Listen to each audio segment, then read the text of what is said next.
Hi, my name is Erika Solorzano. Today, I'm going to show you how to make a delicious mofongo.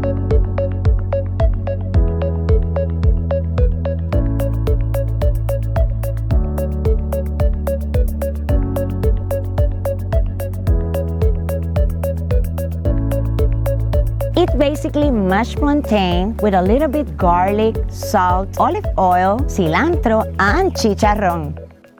Now let's start to make a delicious mofongo. Peel the plantain and cut in round shapes. Fry it in a big saucepan with oil at 350 degrees until golden. Remove and drain.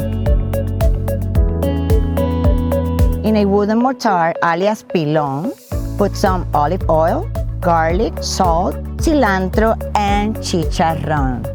Add a plantain, mash, and mix all ingredients. And the mofongo is ready to serve. Next time you come to Puerto Rico, you have to try a mofongo.